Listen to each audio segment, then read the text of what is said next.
Assalamualaikum warahmatullahi wabarakatuh. Alhamdulillah wassalatu wassalamu ala Rasulillah wa ala alihi wa sahbihi wa mawalah amma ba'du. Di kesempatan kali ini saya akan menyampaikan materi tentang iman kepada kitab-kitab Allah Subhanahu wa taala, mata pelajaran pendidikan agama Islam kelas 11 SMA Negeri 2 Sungai Selan.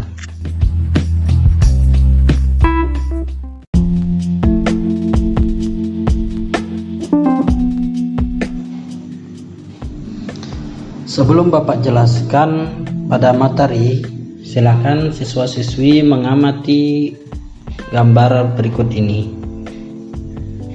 Berikan tanggapanmu tentang pesan yang ada pada gambar tersebut. Bagaimana tanggapanmu? Selanjutnya, membuka relung hati. Nabi Muhammad sallallahu alaihi wasallam bersabda, "Taraktu fikum amrayni lan tadillu ma tamassaktum bihima, kitaballah wa sunnata rasulih." Artinya, aku telah tinggalkan pada kamu dua perkara. Kamu tidak akan sesat selama berpegang kepada keduanya, yaitu kitab Allah dan sunnah Rasulnya. Hadis riwayat Hakim. Al-Quran adalah kitab suci umat Islam yang diwahyukan oleh Allah melalui malaikat Jibril secara berangsur-angsur kepada Nabi Muhammad SAW. Selain itu, Al-Quran adalah mukjizat Nabi Muhammad SAW yang terbesar dan abadi di antara mukjizat-mukjizat lainnya.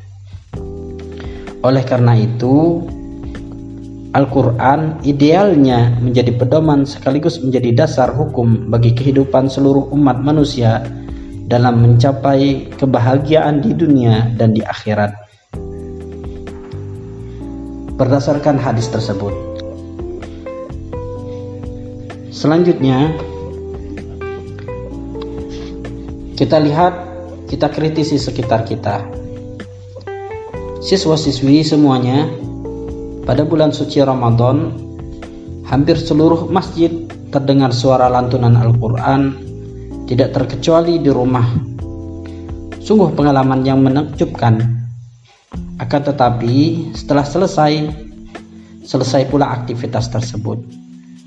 Padahal Rasulullah menegaskan bahwa sebaik-baik kamu adalah orang yang belajar Al-Quran dan mengamalkannya. Bagaimana tanggapanmu? Siswa-siswi semuanya, selanjutnya Bapak akan menjelaskan tentang kitab-kitab Allah Subhanahu wa taala.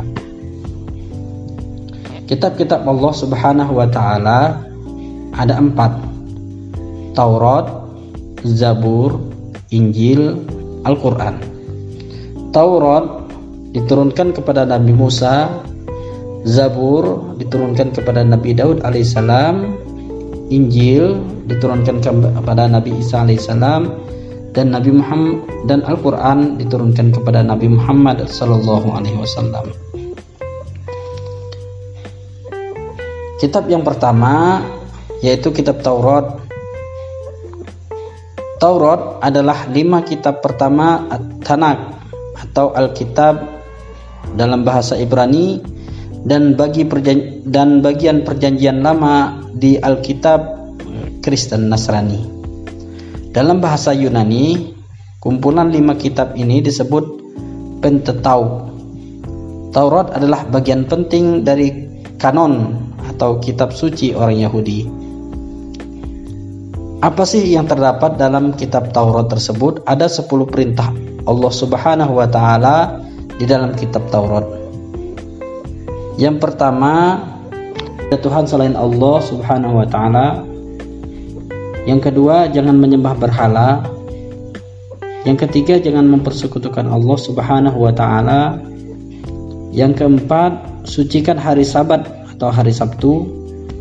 Kelima, hormati kedua orang tuamu.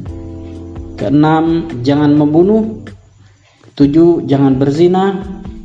Kedelapan, jangan mencuri. 9. Jangan bersumpah palsu atau bersaksi dusta.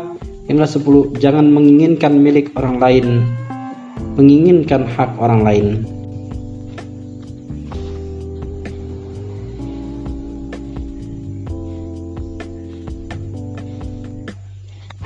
Zabur. Kitab Zabur adalah atau Mazmur adalah persamaan dengan istilah Ibrani Zimro. Yang dimaksud yaitu artinya lagu atau musik. Kitab Zabur terdiri atas 5 macam nyanyian rohani yang disandarkan oleh Nabi Daud alaihissalam, yaitu nyanyian kebaktian untuk memuji Tuhan. Yang kedua, nyanyian perorangan sebagai ucapan syukur kepada Tuhan. 3. Ratapan-ratapan jamaah. 4. Ratapan dan doa individu. Yang kelima, nyanyian untuk raja. Itu yang terdapat dalam kitab Zabur ketika Nabi Daud alaihissalam menyampaikan risalah-risalah yang terdapat dalam kitab Zabur. Bagaimana dengan kitab Injil?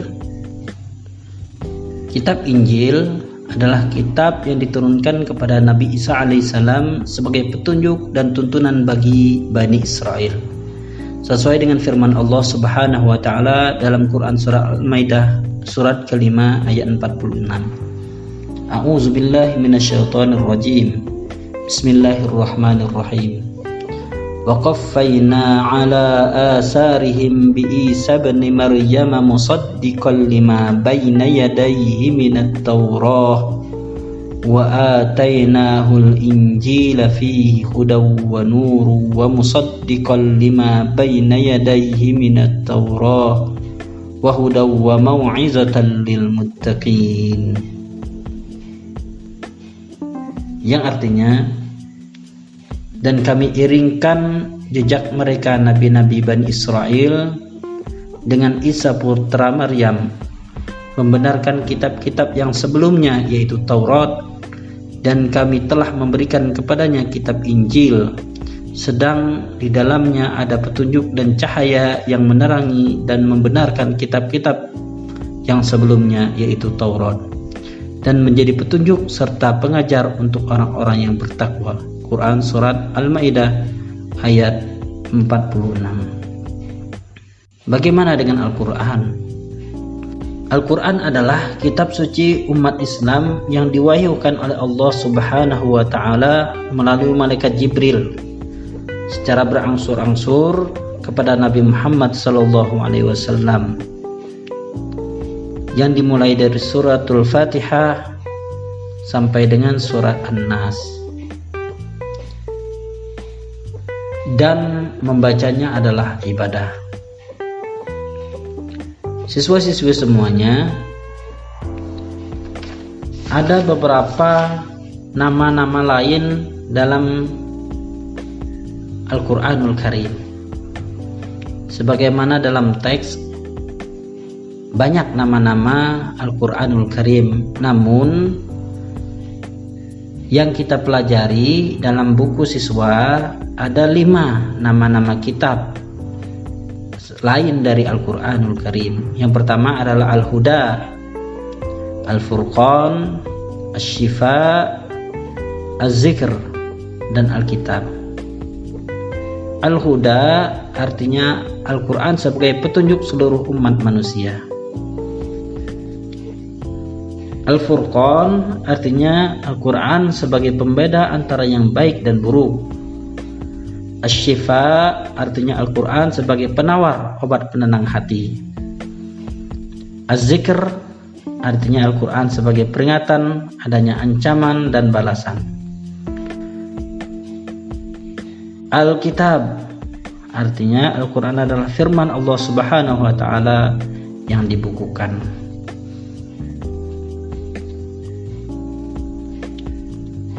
Apa saja yang isi dalam Al-Quranul Karim? Yang pertama, Al-Quran, isi pokok dalam Al-Quran yaitu akidah atau keimanan. Selanjutnya, ibadah baik ibadah mahdhah maupun ghairu mahdhah.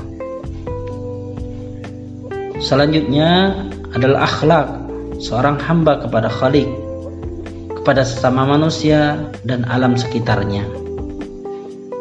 Isi pokok Al-Quran yang lainnya adalah muamalah, yaitu hubungan manusia dengan sesama manusia.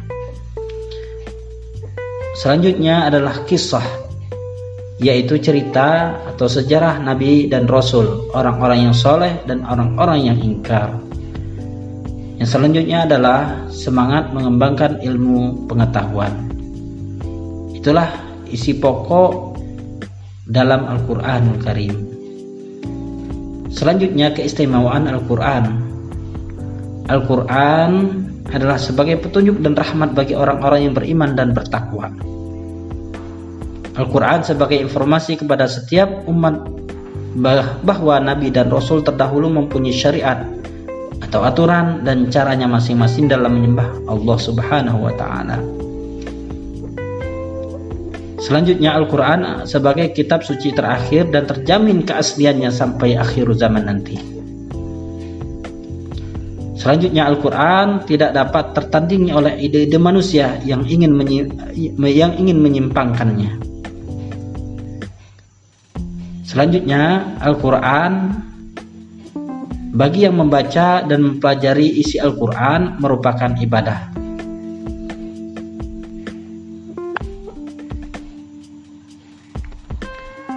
Siswa-siswi semuanya,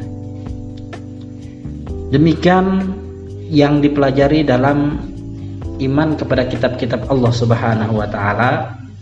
Bagaimana kita menerapkan perilaku mulia dalam kehidupan kita sehari-hari. Bagi orang yang beriman kepada kitab-kitab Allah Subhanahu wa Ta'ala, ia akan melakukan perilaku mulia sebagai berikut. Yang pertama, meyakini bahwa kitab-kitab suci sebelum Al-Quran datang dari Allah Subhanahu wa Ta'ala.